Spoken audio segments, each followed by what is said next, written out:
देखिए, सबसे पहले तो मैं स्वागत करता हूं आप सभी का LNMU इन्फो के इस चैनल पर। मैं आगे जो कुछ बताऊंगा उससे पहले मैं दो मिनट कुछ कहना चाहता हूं कि जैसा मेरे को अभी तक खबर पता चला है उस हिसाब से मैं बताने जा रहा हूं। देखिए, मेरा विश्वविद्यालय में लगातार आना जाना लगा रहता था। ये 2 वर्ष से मैं लगातार विश्वविद्यालय में मेरा भाग दौड़ का काम चलता रहता था। खासकर RTI वाला मामला को लेकर के आप लोगों को पता ही होगा कि इसमें थोड़ा ज़्यादा भाग दौड़ करना पड़ा। तो ये खबर ये है कि विश्वविद्यालय के एक कहने का मतलब शिक्षाविद एवं बड़े विद्वान, साथ ही इससे पहले वो DSW थे जिनका नाम है प्रोफेसर रतन कुमार चौधरी सर, उनका जो है मृत्यु हो गया है। ठीक है, वो कहने का मतलब ये है कि मैं समझता हूँ कि उम्र से पहले चले जाना किसी का एक तरह से काफ़ी जो है मतलब अपने अंदर में एक जो है सो काफ़ी दुख पैदा कर देती है, जब से मैं यह खबर सुना हूँ तब से मैं मतलब जो है स्तब्ध हूँ यह खबर सुन करके। वो शायद कोविड से भी संक्रमित थे, न जाने यह कोविड कितने का जान लेगा पता नहीं, और कितने निर्दोषों का जान। उनसे मेरा पर्सनली तो कोई बात नहीं रहता था पर्सनली, लेकिन जहाँ तक जो बात है मैं उनको यूनिवर्सिटी इस बार भी जाता था तो देखता था उनको अपना, वो साथ ही विज्ञान के वो संकाय अध्यक्ष भी थे, डीन थे शायद वो, और इससे पहले DSW थे। जब मैं 19 में जब मेरा RTI वाला मामला चल रहा था तो मैं यूनिवर्सिटी जाता तो उनको उस टाइम वही DSW थे, अभी वो डीन थे। तो मतलब ये विज्ञान के डीन थे। तो उनका मृत्यु हो गया है। समझिए जो लगभग विश्वविद्यालय में तो लगभग शोक की लहर है होगी, और उनके परिवार में क्या दुख बीत रहा होगा वो तो उनके परिवार वाले ही जानते होंगे, क्योंकि जो आया है आज न कल तो उसको जाना है। लेकिन उम्र से पहले चले जाना एक तरह से जो है ये काफ़ी मानसिक रूप से सबको परेशान करके रख देता है। और मतलब हम लोग इस चीज़ को मतलब झुठला नहीं सकते हैं कि एक न एक दिन सभी को यहाँ से जाना है जिसने जन्म लिया है। इसलिए सदैव अच्छा काम करते रहें, सत्य के मार्ग पे चलें और दूसरों का भला सोचें।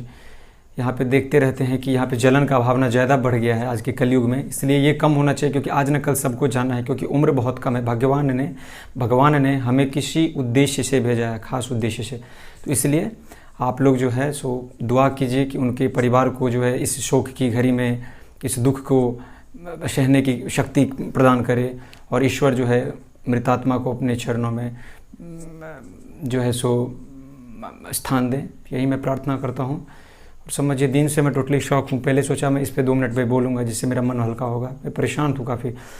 उसके बाद चलिए अब हम आगे बढ़ते हैं। देखिए, ये भी इम्पोर्टेंट है क्योंकि छात्रों के बीच में छात्रों का कमेंट आ रहा था कि अब अगला वीडियो कब आएगा इस चीज़ का। तो इस वीडियो में जो हम चर्चा करने जा रहे हैं वो डिग्री 3 फिजिक्स ऑनर्स 2021 का जो परीक्षा होने वाला है उसका पेपर 6 का क्वेश्चन जो परीक्षा में पूछे जाएंगे। श्योर है इसी का क्वेश्चन रहेगा जो मैं क्वेश्चन सेट करके दे रहा हूँ। तो कृपया कर आप लोग इस चीज़ को ध्यान दीजिएगा और इस वीडियो को ज़्यादा से ज़्यादा शेयर करके अपने सहपाठियों को भेज दीजिएगा ताकि वो भी इसका लाभ ले सकें।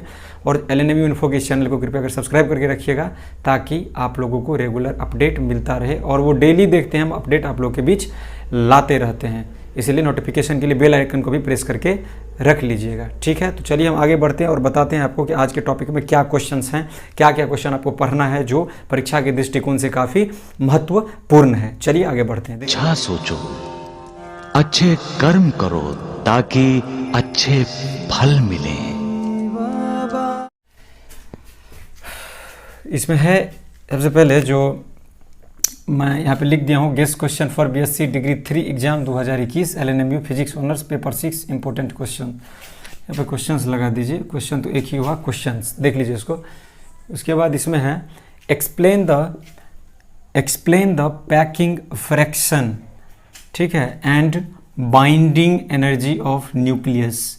Explain the packing fraction and binding energy of nucleus मेरा फर्स्ट क्वेश्चन है, इसको आप नोट कर लीजिए। मैं आज ज़्यादा इसमें मान लीजिए हिंट वगैरह डिस्कस नहीं करने वाला हूँ क्योंकि वीडियो ज़्यादा लंबा हो जाता है, इस वजह से वीडियो थोड़ा छोटा करके और उसमें जितना मेरे को रहता है जानकारी वो तो मैं बता देता था। अब अगले वाले पेपर में हो सकेगा तो उसमें शॉर्टकट कुछ बता दूंगा। उसके बाद सेकंड नंबर क्वेश्चन है मेरा, distinguish between dia para and ferromagnetic materials. जैसे diamagnetic materials, paramagnetic materials and ferromagnetic materials. हो सकता है ये पैरामैग्नेटिक में ये शॉर्ट में नहीं आया तो आपको शॉर्ट नोट्स में लैंगविन का जो है पैरामैग्नेटिक मटेरियल का थ्योरी वो पूछ सकता है। ये सेकंड क्वेश्चन मेरा है। उसके बाद थर्ड है, give the outline of free electron theory of metal. Give the outline of free electron theory of metal. What is reciprocal lattice. चौथा क्वेश्चन है mention some of its important properties, मतलब इसके कुछ महत्वपूर्ण गुणों को दिखाइए, दर्शाइए। ठीक, उसके बाद 5वां नंबर क्वेश्चन है define average life of radio active nuclei. उसके बाद define relation between mean life and radio active constant. ये मेरा 5वां क्वेश्चन है, इसको देख लीजिए सर, लाइन बाय लाइन हम बता रहे हैं। छठा क्वेश्चन है what are Miller indices, how orientation of ORIENTATION orientation of a plane is specified by Miller indices. जैसे आप लोगों ने सॉलिड स्टेट में पढ़ा होगा, सॉलिड स्टेट जैसे केमिस्ट्री उसमें मिलर इंडिसेस पढ़े होंगे 12 में, और ये सॉलिड स्टेट फिजिक्स में भी है, ये डिग्री 3 में। ठीक है, तो ये मेरा शॉर्ट क्वेश्चन है। एक क्वेश्चन 5 मार्क्स का, तो 4 क्वेश्चन आपको 20 मार्क्स का। ये क्वेश्चन आप अच्छे से इसको प्रिपेयर कर लीजिए, यही मेरे हिसाब से पूरा इंपॉर्टेंट क्वेश्चन है जो आपको परीक्षा में पूछे जाएंगे। ये मेरा शॉर्ट क्वेश्चन हो गया, कृपया कर इसे नोट कर लें और ध्यानपूर्वक इसको पढ़ें। ठीक है,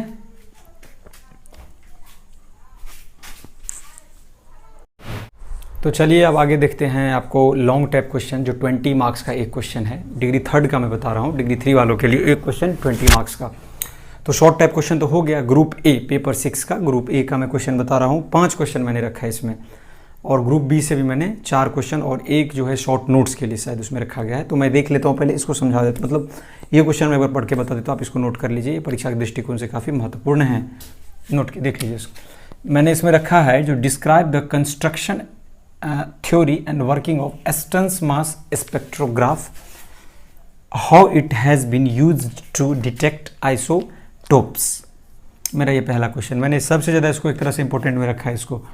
सेकेंड नंबर क्वेश्चन है describe the construction principle and working of an ionization chamber, explain the difference between the ionization chamber and the GM counter. GM counter का एक तरह से क्वेश्चन आपको 20 में पूछा जा चुका है, तो ये नहीं पूछेगा जो पूछा जा चुका है, लेकिन ये आपका आयोनाइजेशन चैम्बर इस बार पूछेगा।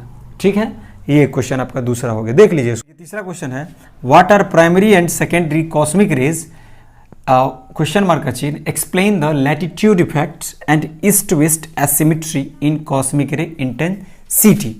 ये आपका हो गया तीसरा क्वेश्चन।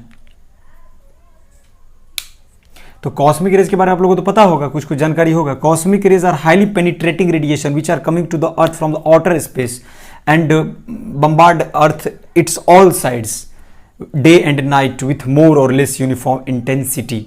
ये सब कॉस्मिक रे में पढ़े होंगे। चौथा क्वेश्चन है describe the Gamow's theory of alpha decay. 5वां क्वेश्चन रखा है मैंने what is nuclear reaction, question mark का चिन्ह, define Q value of nuclear reaction, full stop, derive an expression for the Q value of reaction in terms of kinetic energy of incident and product particles. अभी मैं आपको पूछ दूँ kinetic energy क्या है, तो काइनेटिक एनर्जी का आपको चलिए फॉर्मूला आप बता देंगे मेरे को कि भैया ये काइनेटिक एनर्जी बराबर 1/2 mv² होता है, या p²/2m, p बराबर mv मोमेंटम। तो ये क्या है ना, जो काइनेटिक एनर्जी मीन्स क्या हुआ, the property of the body by virtue of its motion, by virtue of its motion, that is called kinetic energy. तो इसमें ये काइनेटिक एनर्जी का चर्चा था, इसलिए मैंने काइनेटिक एनर्जी के बारे में थोड़ा पूछ दिया। 1/2 mv², और पोटेंशियल एनर्जी होता है mgh pe। ठीक है, ये मेरा 5 क्वेश्चन मैंने ग्रुप ए से रखा है, इसको आप कृपया करके नोट कर लें, और इस क्वेश्चन को तो निश्चित रूप से पढ़ लें। अगर आप बोलिएगा इसमें भी खासकर सबसे ज़्यादा इंपॉर्टेंट कौन, इस 5 में से भी गेस किया जाए और अगर नज़दीक आप उसको लाया जाए तो 2 से 3 क्वेश्चन, तो आपको 3 हिसाब से देखिए, पहला मैं ये रखूँगा 1, दूसरा ये रखूँगा 2, और तीसरा मेरा अगर रहेगा तो गेमाउस थ्योरी रहेगा ज़्यादातर, अगर मैं इस पर जोर दूँ तो। ठीक है, ज़्यादातर नहीं तो 4 अगर रखेंगे तो इसमें कॉस्मिक रे इंटेंसिटी, इसको आप नहीं भी मान के चल सकते Q वैल्यू को, लेकिन मैंने ये दे दिया 5 क्वेश्चन जो काफ़ी महत्वपूर्ण हैं। इस सारे को आप तैयार कर लीजिए, इसको नोट कर लीजिए आप लोग। ठीक है, और अब आगे देखते हैं इसका ग्रुप बी कैसा है। चलिए तो अब आगे कंटिन्यू करते हैं, पेपर 6 का ग्रुप बी का क्वेश्चन हम देखते हैं कि कैसा है। तो मैंने 4 क्वेश्चन पे भी देख के छोड़ दिया था, लेकिन इस वाले दोनों पेपर में 5-5 क्वेश्चन देना पड़ा, क्योंकि इसमें क्वेश्चन का जो है सो संख्या है, लेकिन सबसे बड़ी बात है क्वेश्चन का थोड़ा उलटफेर हो जाता है एग्जामिनेशन में, इसलिए ये 5 क्वेश्चन आपको पढ़ना अति आवश्यक है, इसलिए इस क्वेश्चन को अच्छे से देख लें। देखिए इसमें है ग्रुप बी में what are ionic crystals, derive an expression for lattice energy of ionic crystals from Born's theory. ये सबसे हिटेड क्वेश्चन है, सबसे ज़्यादा इंपॉर्टेंट क्वेश्चन है ये। सेकेंड है derive Laue's equation of diffraction of X rays and obtain Bragg's diffraction condition from them. ये मेरा सेकेंड क्वेश्चन है, ये काफ़ी इंपॉर्टेंट ये भी है, दोनों क्वेश्चन। थर्ड है define electrical conductivity full stop, develop Sommerfeld theory of electrical conductivity through metals. ये मेरा तीसरा क्वेश्चन है। Distinguish between intrinsic and extrinsic semiconductor, derive an expression for electron concentration in an intrinsic semiconductor. एक तरीके से ये 3 question काफ़ी ज़्यादा इंपॉर्टेंट है। और शॉर्ट नोट्स में आपको लैंग्वेज थ्योरी ऑफ पैरामैग्नेटिज्म और ब्लॉस थ्योरम और ये वाइडमैन फ्रेंच लॉ, ये क्वेश्चन आपको इंपॉर्टेंट है। इसको मैं ज़्यादा इतना इंपॉर्टेंट नहीं समझता हूँ, लेकिन मैंने फिर भी लिख दिया है। तो ये सारे क्वेश्चन आपको अच्छे से पढ़ लेना है। जैसे आयनिक क्रिस्टल के बारे में आप लोगों को पता होगा, जैसे उसमें उसको नोट्स बना लीजिए। उसका ionic crystal are the crystals in which electrons are transferred from the one type of atom to the other type of atom which loses electron readily to the other type of atom which have high affinity to gain electrons like this. इसी तरह का कुछ statement है। Derive laws equation है। उसके बाद define electrical conductivity, develop Sommerfeld theory of electrical conductivity through metals. उसके बाद इंट्रिंसिक एक्सट्रिंसिक सेमीकंडक्टर है। ये पूरा क्वेश्चन आप नोट कर लीजिए, काफ़ी महत्वपूर्ण है। और अब अगले वीडियो का इंतजार कीजिए जिसमें आपको डिग्री 2 या डिग्री 3 का पेपर 7, डिग्री 3 का तो पेपर 7 होगा, अब उसको अवेलेबल करवा देंगे। वो उसमें ज़्यादा क्वेश्चन का संख्या नहीं है, उसमें आपको 3 से 4 क्वेश्चन काफ़ी हो गए। 4 क्वेश्चन लॉन्ग में और शॉर्ट में तो जो 6 रहते हैं वह मिलेगा ही। और लॉन्ग में जो है दोनों ग्रुप मिला के आपको 8 से 9 क्वेश्चन काफ़ी है। इसको आप तब तक अच्छे से तैयार कीजिए, सारे क्वेश्चन को देख लीजिए, काफ़ी महत्वपूर्ण है। और इस चैनल के साथ बने रहिए। और सब्सक्राइब नहीं किए हैं चैनल को तो रिक्वेस्ट है आपसे कि चैनल को सब्सक्राइब कर नोटिफिकेशन के लिए बेल आइकन को प्रेस कर लें और वीडियो को शेयर करें, ताकि वो पेपर जो पेपर 5 देख चुके हैं उनके पास पेपर 6 का भी वीडियो पहुंच जाए। वैसे लिंक जो है सो डिस्क्रिप्शन बॉक्स में मैं पेपर 5 वाला डलवा दूंगा, वो आप लोग जाके पेपर 5 का जो नहीं देखें वो जाके देख लीजिएगा। ठीक है, मिलते हैं अगले वीडियो में, तब तक